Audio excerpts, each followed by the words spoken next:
नमस्कार माधुरी, तुझं सर्व काहीमध्ये खूप खूप स्वागत आहे. Thank you so much, thank you so much. आणि तू खास साताऱ्याहून आलेली आहेस, हो नाही का? हो. तू टिकटॉक स्टार म्हणून खूप फेमस होतीस. मला वाटतं 15 मिलियनपेक्षा जास्त तुला फॉलोअर्स होते. आणि मग ते टिकटॉक तर बंद झालं. हां, बंद झालं. हो, पण त्याच्या आधीपासून तू घरोघरी पोचलेली होतीस, नाही का? हो. तुझ्या हात जीव रंगला आणि रान बाजारमधनं. थोडासा सिक्वेन्स असा आहे की खरं तर मी पोचले घराघरामध्ये किंवा ग्रामीण भागात जास्तीत जास्त ते म्हणजे माझ्या नृत्यकलेमुळे. कारण मी खूप साऱ्या स्पर्धा केल्या. कारण आहे ना, म्हणजे माझ्या त्या टाईम एरामध्ये खूप साऱ्या स्पर्धा व्हायच्या.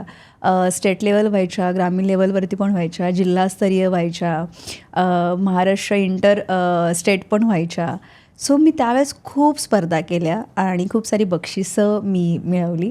आणि त्याच्यानंतर मी काही रियालिटी शोज ट्राय केले. आणि पहिला माझा रियालिटी शो होता 2009-10ला मराठी पाऊल पडते पुढे, जो झी मराठीला प्रक्षेपण व्हायचं त्याचं. आणि जितूदा त्याचं अँकरिंग करायचं. आणि मी फार लहान होते, जस्ट लाईक मी कॉलेजला पण नव्हते. किती, 18 वर्षाची? नाही, त्याच्याही कमी असेल.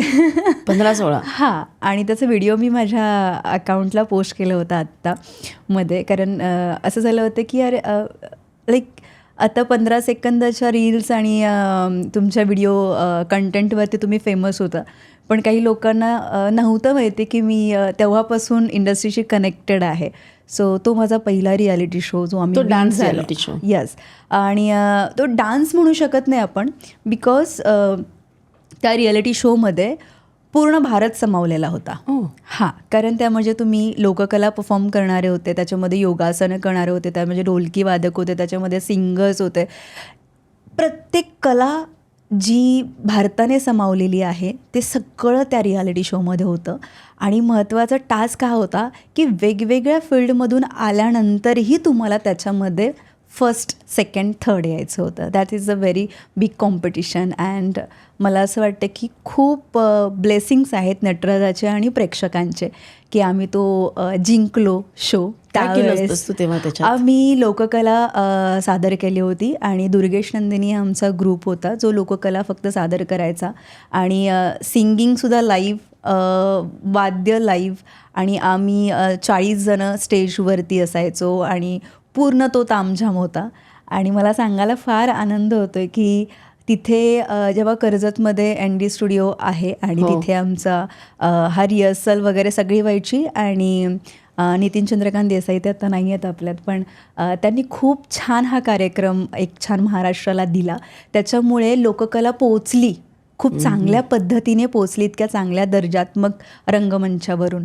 आणि तिथे आम्ही सगळं सादर केलं होतं. म्हणजे आम्ही महाराष्ट्रातली कुठली लोककला सोडली नव्हती. आम्ही धनगर केला होता, आम्ही जोगवा केला होता, आम्ही शेतकरी केला होता, आम्ही ज्योतिबा केला होता. हे सगळं होतं. आणि या 40 जणांमधून मला चांगलं वाटतं की जास्त कॅमेरा फुटेज मला मिळायचं. तेव्हाच त्यांनी हेरलं होतं तुला की ही माझी आठवण सांगू मॅम तुम्हाला, म्हणजे ही माझी पहिली अशी प्रेशियस मुमेंट आहे. मी म्हणजे खूप लहान ना, तर त्यावेळेस आहे ना, तुम्ही जेव्हा एखाद्या ग्रुपमध्ये असता आणि त्यामध्ये असं वेगवेगळं झाड असतं, झाडांना एक गुच्छ येतो फुलांचा, इकडे इकडे इकडे इकडे, आणि एखादं फुल वेगळं दिसतं आणि ते आपल्याला फार आवडतं. अशा त्या फुलासारखी माझी तरा झाली होती. खरं तर ती प्लेस मला मिळाली होती. आणि जेव्हा मी प्रॅक्टिस करायचो ना, तर प्रत्येकजण येऊन पुढे बसायचे असे ऑडियन्ससारखे. सगळे ग्रुपवाले जे UPमधून आलेले असायचे, कोणी कर्नाटकमधून आलेले असायचं, केरळमधून आलेलं असायचं. तर ते सगळे बसायचे. उस लडकी को देखना, वो लडकी बहुत अच्छा डान्स करती है. आणि सुभाष नकाशे जे आत्ता मराठी चित्रपटसृष्टीमध्ये खूप चांगलं नाव आहे आणि खूप छान दर्जेदार ते कोरिओग्राफर आहेत. सो ते तेव्हा म्हणायचे, माधुरी भारी करते असं तू, असं तेव्हा म्हणाले होते. आणि त्याच्यानंतरची गोष्ट अशी होती की जेव्हा मी यल्लम्मा परफॉर्म केला आम्ही सगळ्यांनी, तर त्यावेळेस तिथली एडिटिंग रूम होती. आणि मला कधी माहीत नव्हते की एडिटिंग रूम कशी असते. तर तिथले जे हेड ऑफ एडिटर होते, त्यांनी जेव्हा आमचा परफॉर्मन्स झाला आणि मी रंगमंचावरून खाली उतरत होते, तर उतरताना त्यांच्या स्पॉट बॉयज सहित सगळे माझ्या पाया पडत होते आणि मला कळतच नव्हते की पाया का पडतात. अच्छा कळेनच ना का. आणि बाहेर येते तर सगळेजण फक्त पायाच पडतात आणि ते एडिटर मला घेऊन गेले त्यांच्या रूममध्ये आणि एडिटिंगची रूम आय थिंक खूप अशी वायरवाली असते, खूप वायर्स असतात तिथं आणि तिथं ऑनलाईन एडिटिंग सुरू असतं. आणि ते म्हणले ये देखो आपका परफॉर्मन्स, आप एक दिन बहुत बड़े स्टार हो गए. आणि मी पहिला ऑटोग्राफ तेव्हा दिला होता त्यांना. ते म्हणले की एक ऑटोग्राफ देना. मला ऑटोग्राफ क्या होता है, मला तेही माहीत नव्हतं. ते म्हणले आपका साइन करना. आणि मी ते तेव्हा दिलं आणि ते म्हणले आप बहुत बड़े स्टार हो गए, सिर्फ अपने कला से ईमानदार रहो तो आप बहुत बड़े हो गए.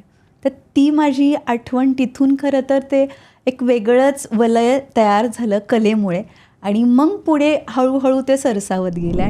ही क्लिप शेवटपर्यंत बघितल्याबद्दल खूप खूप धन्यवाद. संपूर्ण एपिसोड बघण्यासाठी खाली दिलेल्या लिंकवर क्लिक करा आणि सर्व काही चॅनलला सबस्क्राईब करायला विसरू नका.